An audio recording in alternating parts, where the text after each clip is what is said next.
उन्हाळा आला की जेवण कमी आणि पाणीच जास्त पितो. मग अशात जेवणाची चव वाढवण्यासाठी चटणी आठवते आणि ती म्हणजे शेंगदाणा चटणी. नमस्कार मंडळी, श्रीदेवी किचन प्रतिभाज रेसिपीमध्ये खूप खूप स्वागत आहे. आज आपण कुरकुरीत खमंग अशी शेंगदाणा चटणी बनवतोय. 2 ते 3 महिने आरामात टिकते. एवढंच नाही तर आपण वांग्याच्या भाजीला, बटाट्याच्या भाजीला सुद्धा वापरू शकतो. तेवढंच चविष्ट अशी भाजी होते. चला तर मग सुरुवात करूया. तर इथे मी एक 400 ग्रॅम एवढे शेंगदाणे घेतले आहेत. अर्धा किलो शेंगदाणे होते, त्यातील थोडेसे शेंगदाणे मी भाजीला काढून घेतले. तर एक 400 ग्रॅम एवढे हे शेंगदाणे आहेत. शेंगदाणे आता आपण भाजून घेऊयात. तर गॅसवर कढई ठेवून मंद आचेवर शेंगदाणे भाजून घेऊयात. कढई गरम असेल तर आज मंदच ठेवा. सुरुवातीला कढई गरम नसेल तर थोडीशी गरम करून घ्या, म्हणजे मध्यम आचेवर. त्यानंतर शेंगदाणे घातल्यावर अगदी मंद आच करून शेंगदाणे खमंग असे भाजून घेऊयात. अजिबात कुठेही गॅस मग मोठ्या आचेवर करायचा नाही. मंद आचेवरच शेंगदाणे भाजायचे. जास्त डागही पडू द्यायचे नाही. फक्त वरची साल निघेल. वरची साल अशी तडकायला लागली, थोडासा रंग असा बदलत आला की तोपर्यंत आपल्याला शेंगदाणे भाजायचे आहे. तर हे पहा, मंद आचेवरच मी अशी शेंगदाणे भाजून घेतले. आता काढून घेऊयात. आणि याच कढईमध्ये मी इथे 1-3-4 लाल अख्ख्या सुक्या मिरच्या घेतल्या आहेत. 1 ते 2 अशी बिरडी मिरची घेतली आहे. त्यानंतर 2 तिखट मिरची आहेत आणि यासोबतच एक 3 ते 4 चमचा एवढे तिळा घेतले आहेत. अगदी मी थोडंसंच मंद आचेवर हे गरम करून घेते, म्हणजे मिरची मग कुरकुरीत होते आणि चांगली अशी कुटल्या जाते. तर तिळाही जास्त नाही, अगदी थोड्याशा अशा गरम केल्या. तर आता शेंगदाणे आणि तीळ मिरची आपण थोडंसं गरम करून घेतलं, म्हणजे शेंगदाणे भाजून घेतले आणि तीळ आणि मिरची थोडीशी गरम करून घेतली. शेंगदाणे गार झाले त्यानंतर हातानेच अशी साल काढून घेऊयात. तर अशी हाताने चोळून चोळून मी शक्य होईल तेवढी शेंगदाण्याची वरची साल काढून घेतली.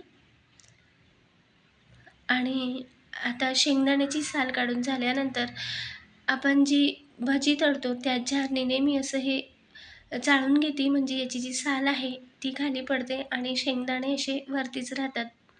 तर शक्य होईल तेवढं मी हाताने चोळून अशी शेंगदाण्याची साल काढून घेतली, म्हणजे शेंगदाण्याच्या सालीचेही मग इकडे तिकडे कचरा होत नाही. तर हे पहा, या पद्धतीने असं मी झारणीने हे सर्व अशी साल काढून घेते, चाळून घेते. तर या पद्धतीने सर्व शेंगदाण्याची अशी साल काढून घेतली.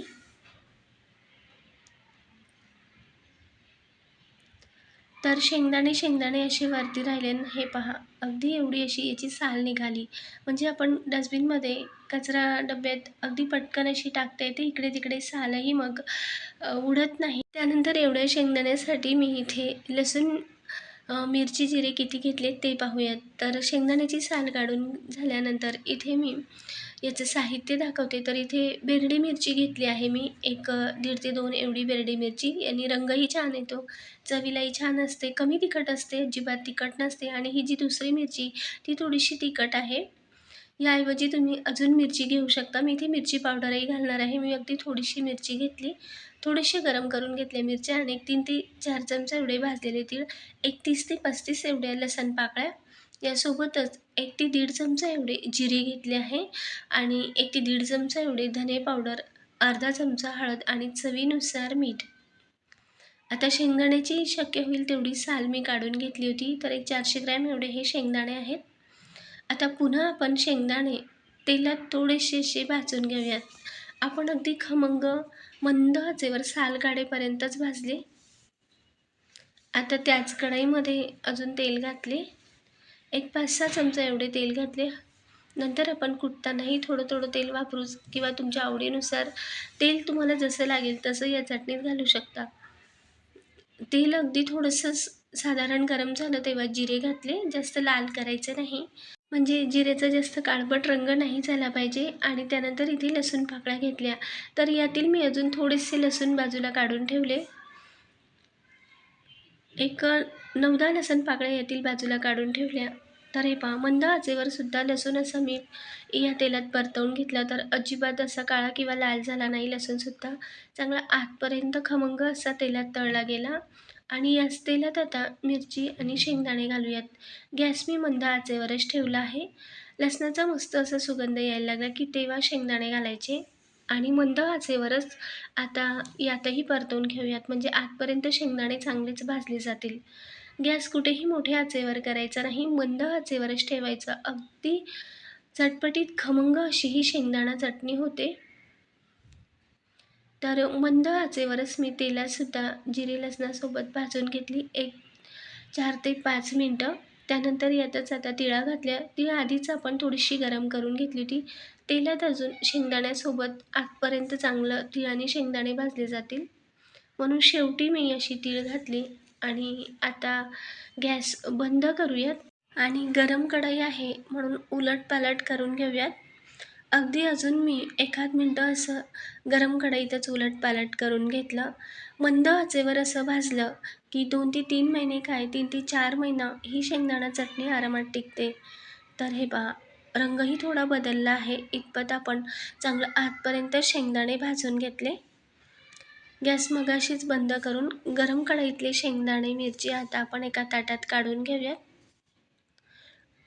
आणि एकसारखं हे पसरवून घेतलं. अजून गरम कोमट आहे तेव्हा यात घालूया आपण धने पावडर, म्हणजे याचा सुगंधही मग खूप छान येतो.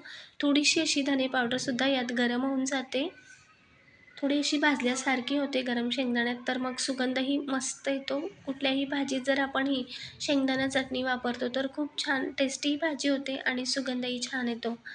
नसेल तुम्हाला धना पावडर घालायचं, नाही घातलं तरीही चालेल, पण एकदा करून पहा. आता अजून हे थोडा वेळ थंड झालं, त्यानंतर आता मिरची पावडर घालूयात.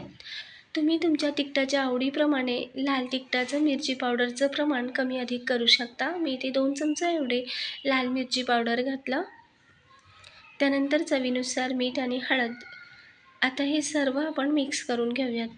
एकन एक शेंगदाणा मिरची पावडरने चांगला लाल झाला पाहिजे, इतपत हे चांगलं मिक्स करून घ्यायचं. लाल मिरची पावडर ऐवजी नुसतं लाल अख्ख्या सुक्या मिरचीमध्ये जर ही शेंगदाणा चटणी केली तर अजूनच खूप छान होते, अगदी उत्तम अशी, तेवढीच चवीला भारी लागते. फक्त लाल अख्ख्या सुक्या मिरचींमध्ये शेंगदाण्याची चटणी कुटत असाल किंवा करत असाल तर अर्धी मिरची तिखट घ्या आणि अर्धी अशी बेरडी मिरची, म्हणजे कमी तिखटवाली मिरची घेऊ शकता. अजूनच शेंगदाणा चटणी छान होते. त्यानंतर हे सगळं मिक्स करून घेतल्यानंतर आता इथे मी शेंगदाणा चटणी खलबत्त्यातच कुटणार आहे, म्हणून थोडं थोडं करून असं मी हे खलबत्त्यात घालून कुटून घेणार आहे. तर किचन ओट्यावरच आहे म्हणून मी अगदी थोडेसेच घेतले शेंगदाणे आणि प्रत्येक वेळा असे 2-3 लसूण पाकळ्या कच्च्याच इथे घालणार आहे. अजूनच स्वाद अशी ही चटणी होते. कच्च्या लसणाचा स्वाद आणि सुगंध या चटणीत अजूनच छान येतो. डब्बा उघडला की अगदी चटणीचा सुगंध घरभर पसरतो आणि तेवढीच भाजीत म्हणा किंवा आपण जेवणासोबतही खायला घेतली तर अगदी चटपटीत आणि चविष्ट अशी ही शेंगदाणा चटणी लागते. तर हे पहा, या पद्धतीने इथे मी अशी ही कुटून घेतली. अजून थोडीशी जाडसर आहे. एकदा अजून कुटून घेऊयात, पण त्याआधी आपण चमच्याने हे सगळं मिक्स करून घेऊयात. कुटताना शेंगदाणे असे आजूबाजूलाच राहतात, म्हणजे जिथे कुटतो तर तिथेच फक्त बारीक होतं आणि तळाला थोडीशी जाडसर अशी ही चटणी राहते. तर हे पहा, तळापासून एकदा मी शेंगदाणा चटणी अशी मिक्स करून घेते, म्हणजे एकसारखी मग चटणी कुटली जाते आणि रवाळ अशी ही चटणी होते, खायलाही तेवढीच छान लागते. तर कुटकुट अशी ही चटणी मी कुटून घेते आहे. खलबत्त्यात जेव्हा आपण शेंगदाणा चटणी कुटतो तर यातील जे तेल आहे ते असं रिलीज होतं आणि मग अशा गाठी गाठी होतात, गोळे गोळे दिसतात. तेवढी चटणी मग खायला, हे जे गोळे आहेत तर चटणी असा ओलावा धरते तेलामुळे, तर खायलाही छान लागते. तर हे पहा, ओलसर अशी चटणी होत आली की तेव्हा चटणी काढून घ्यायची. मिक्सरला असं होत नाही, अगदी रवाळ आणि सुटसुटीत होते.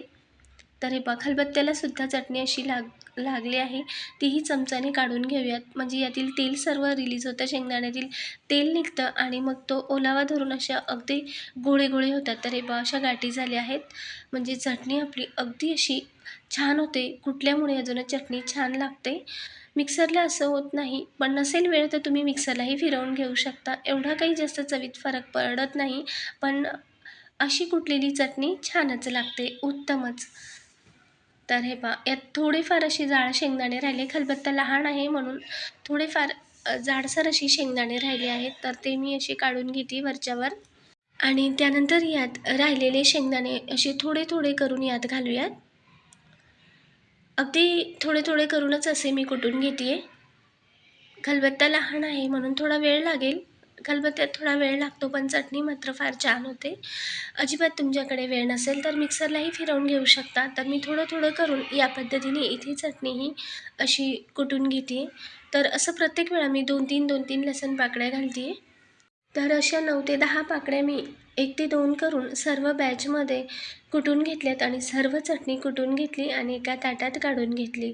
तर आता हे सगळं मिक्स करून घेऊयात म्हणजे लसूण, जिरेचा जो सुगंध आणि चव आहे सगळं चटणीला लागलं पाहिजे. सगळं एका ठिकाणी मिक्स झालं पाहिजे, एकसारखं मिक्स झालं पाहिजे.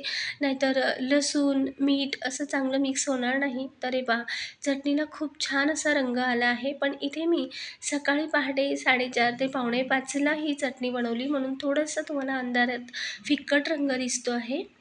तर हा ताट मला मिक्स करताना थोडा लहान वाटत होता, मिक्स करता येत नव्हतं म्हणून मी एका खोलगट भांड्यात ही चटणी काढून घेतली आणि मग एकसारखं हे चांगलं मिक्स करून घेऊयात.